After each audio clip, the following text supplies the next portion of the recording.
What's going on, dudes and dudettes? So yes, to start things off, we have Marlon Tulipulotu, the defensive lineman for USC football, and then also the wide receiver Amon-Ra St. Brown. Since I last spoke to you, they both have declared for the NFL draft, so good luck to him. Tulipulotu is a little bit more of a surprise just because this was kind of his first year of being able to be the man and show what he could do, and he was freaking awesome. So I mean, it wasn't that much of a surprise, but I'm pretty sure he got some good word that he's going to be drafted pretty highly, so that's good for him, and we'll see where they land. But yeah, even the wide receiver has been projected late first round, early second round, so yeah, a lot of talent leaving USC, but luckily for the wide receiver position, there's still a lot of guys left, so that's always a good thing. And yes, what started off this weekend on Saturday in the afternoon was pretty awesome because we're waiting, a lot of USC football fans were waiting to see which two highly talented California kids were going to go, and luckily they both chose USC, which I'm very excited about.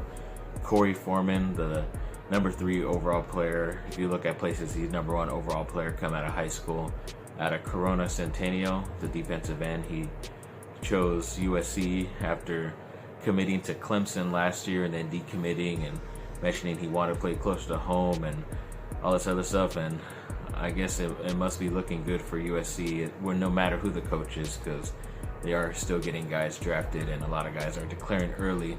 Most of these declarations are early for the draft. All these guys could have went back another year, but they decided to leave early and get that dough, as they say. So yes, it's looking good. And another guy in one of the more of the highly talented cornerbacks in high school, I believe he's number 1 out here in California, in Ceyair Wright. He's kind of mostly known for being he's going to be playing LeBron James' son in Space Jam 2, which obviously we haven't seen yet, but I guess what he really wanted to do was focus on football, athletics, and with also the academics, and then be able to act as well, and might as well just stay home in Hollywood and be able to he could do all those 3 things. So definitely glad he chose USC. So yeah, USC got 2 of the top guys. I think at the moment on Saturday early, they were ranked like 13th or 14th overall in their recruiting class, and now they're definitely top 10, maybe number 8 overall, which is great, just with 2 guys, and hopefully we get another top linebacker in Rajon Davis. So everything's looking bright for these guys, especially even Coach Clay Hill, and I'll get into whether I think he'll be staying here longer or not, officially or not, later in this video. But yeah, a lot of great things recruiting wise for USC, and this is definitely one of the bigger gets because we swung out the last couple of times in California, so hopefully more talented players will want to join Korey Foreman and Ceyair Wright. Then when it comes to the Chargers, I don't know if you saw the quick minute video I put up before this, but yes, the head coach Anthony Lynn has officially been fired from the Chargers after 4 years. Pretty sure he signed a 5-year deal, so it's just 1 more year left on that deal. But as of right now, the Chargers seem to still be wanting to also stick with Tom Telesco, the GM. So this will be like, I think it's 3rd head coach hire, which is pretty crazy. You don't really get to see that from many GMs, as I've mentioned in the past, but we'll see what he does. Anthony Lynn is a great guy. I think he's definitely a great positional coach if you want your linebackers or offensive coordinators. A lot of people are saying he still has a chance to be a head coach even this cycle around, so that's good for him. We'll see what he gets, and hopefully it's not to the Raiders or any of our competitors in our division. But yeah, good luck to him, and it's been fun, but like most of these last couple coaches, there's so much talent with the Chargers, and he still can't even get to the Super Bowl, which is pretty crazy. So we'll see what they can do. I mean, I have some replacements already that I think they should go after. I want to get a defensive-minded, more like coach in there, but some of the top guys who I think they might be going after are on the offensive side. Brian Dable, he is the offensive coordinator for the Buffalo Bills, who are like one of, if not the number one offensive team this year. So he's been pretty hot, and even a couple years ago, he won a national championship at Alabama as well, running their offense. So he's been getting progressively better, and everyone's saying he's going to be a head coach soon. So I think if I were to choose an offensive coordinator as my head coach, it'd be him or this guy from the Chiefs, Eric Bieniemy. He was actually an ex-Charger as well, but the way he's progressed with Patrick Mahomes, it's pretty obvious what he can do with a guy like Justin Herbert as well. Yeah, these are the only two top offensive guys that I would trust being the head coach compared to like any of the other guys we've had recently. And they've been throwing out a name pretty crazily. I always thought he was more of a USC get, but apparently Urban Meyer is in the discussion now for the Chargers. Some people hate it. I'm like kind of 50-50 in the air just because I don't know how well his health is officially, if he can handle coaching again. That's why he retired, because of all the stress and everything. But I don't know, if he has some better offensive coordinators around him, maybe he could relax a little bit more in the NFL. But I don't know, should be interesting. But the more of the defensive side that I really want is a Bill Belichick, obviously from the New England Patriots. I mean, you have to give him a little bit more authority, especially when it comes to Tom Telesco. I don't know if Telesco will stay or if he can work with him or not, but yeah, Bill Belichick will definitely try to run everything.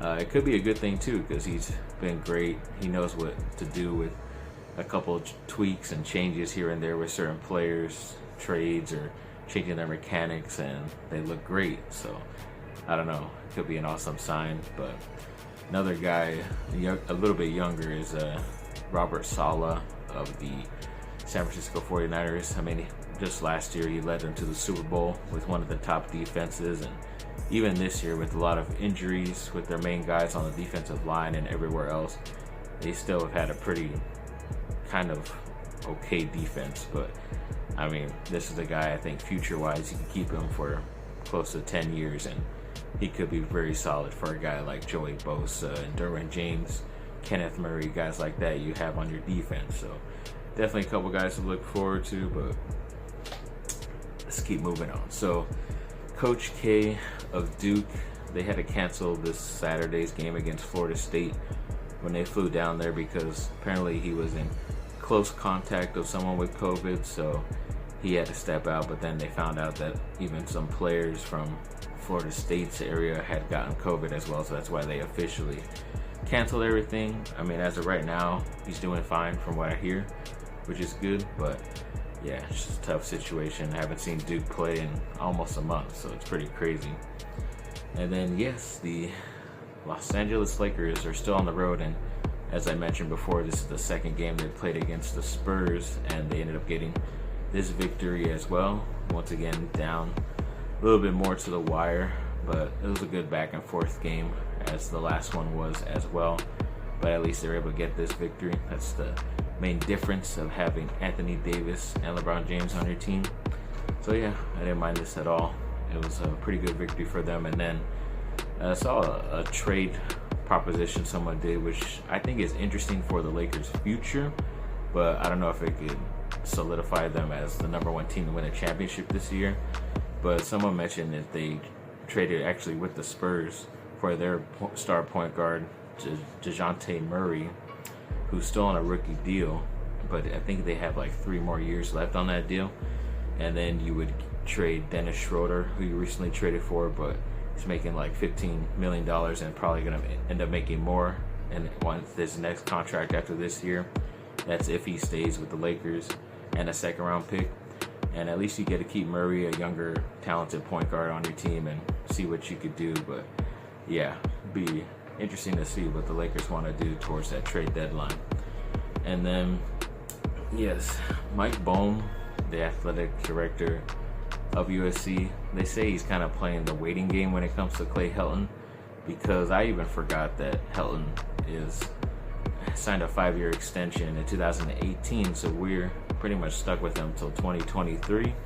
And I'm guessing if you fire a coach like this, it's going to be tough because you have to pay him even more than what his salary is. And then On top of that, USC is going through some legal issues with all that scandal and everything, and so much money is being put into that from the school. So I'm assuming they're just going to try to keep and roll with this guy for the next year or two when it's closer and maybe cheaper to fire him.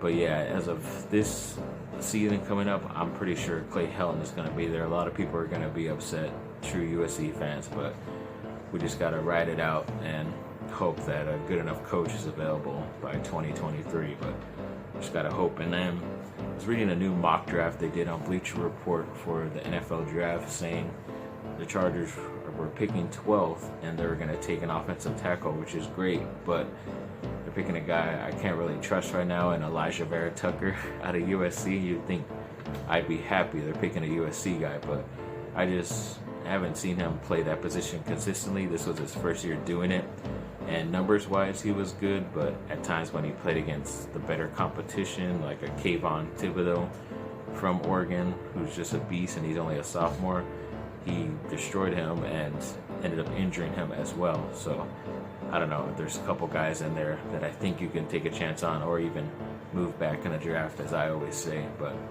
yeah, it's gonna be pretty crazy once the draft comes around. And then really quickly, USC basketball, they ended up getting a victory over Utah, which was pretty simple for them, but I think it was pretty weird that their main star, Evan Mobley, didn't even register a field goal, so he didn't even have a shot attempt, which is pretty crazy, but they still won by about 20 or 20 points, so it was good for them. But yeah, it's pretty crazy how he didn't score. It's kind of interesting.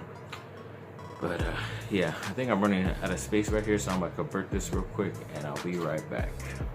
Okay, got some more space, so on with the show. So yes, and the Lakers did have another road game. I believe it's their third of their four. So they played Memphis, who is down their best player, but luckily the Lakers were still able to get the victory, like 107 or something to like 90 something. So yes, they were still able to get that victory. They still looked pretty solid. I mean, they were kind of just coasting, it seemed, because they were kind of giving up some easy plays in like the third and fourth quarter. But yeah, their talent just once again went over, and they're able to do good. So I mean, that's the positive thing going into these games. And I mean, they did have a good bench game. The bench players did really well for them to get them that victory. So that's all you can wish for, is those guys to step in, especially when your starters are kind of playing a little lackluster and not scoring as much, and still get the victory. How many more times can I say victory? Okay. And then the Chargers, yes, they beat the Chiefs like how I said they would, because the Chiefs weren't going to play anybody good. And yeah, I think the score was 38-21. And yeah, I mean, it's just pretty obvious. I wish they wouldn't, because I'll mention it right now. But yeah, Justin Herbert, I think he broke another record. I think he's like the youngest player to 30 touchdowns or something. So I mean, I guess that's cool. I think he should have had more. I think he was pretty close also to the overall rookie passing yards. I think he was probably like 30 or 40 yards from breaking it. But I mean, pretty sure towards the end they were just still running more. I stopped watching once I saw they were winning, because I don't want them to win, because it kind of affected their draft stock, as I'm going to mention soon. But yeah, overall, I mean, I guess it's good that they're able to get this ending victory, as we mentioned, for Coach Anthony Lynn, his goodbye victory, but still wasn't enough to keep him. And yeah, so as I mentioned, it does screw up their draft order. I think before this, if they had lost this game, they might have been picking number 9. I could be wrong, but they could have been picking 9th. But I think right now, I don't know, it's weird, because sometimes I look, it says they're 12th, and sometimes when I look, other places say they're 13th. So I really don't know which one they're picking, but it seems like it's either the 12th or 13th pick. Either way, like how I mentioned before, they're going to do this, start winning games late, and then end up with a close to a 500 record, which I think they were 7-9, and end up past 10 in the draft. And they're going to miss out on a player, because I think a lot of the better offensive linemen are, you could get in the top 10. I mean, there's still a guy like a Rashawn Slater from Northwestern, or Christian Darrisaw from Virginia Tech, who you could pick here. Unless you want to wait till near the second round, get like an Alex Leatherwood or Walker Little from Stanford. I mean, they need offensive line help, but you could do it in this draft depending what you do with your picks, but I just don't know if they're going to be smart enough to do that, and that's the only thing I'm worried about going into this draft with Tom Telesco. But that's the way it goes. And to finish this off with some miscellaneous news, mentioning another Tom. Yes, apparently, I don't know if many people know that during his time with Blink-182, Tom DeLonge and Travis Barker did like a side project called Boxcar Racer, which was pretty popular at the time with their couple of singles they had, but it really only lasted like not even a full year, and they pretty much went back to Blink-182 and acted like nothing was changed. But of course the bassist kind of got upset. That kind of led to their fall of Blink-182 the first time. But yeah, apparently those two, Tom DeLonge and Travis Barker, have been kind of signaling and teasing that there might be a reunion of that band, which is pretty cool. I mean, they have obviously haven't put anything out recently, but I mean, that'd be pretty cool if they could play one of their old songs live or anything like that. But yeah, we'll have to wait and see. Should be very interesting. And yeah, we'll end it there. Thanks for watching, people. Like and subscribe. Comment down below. Let me know what y'all think. Have a great rest of your day. Bye on.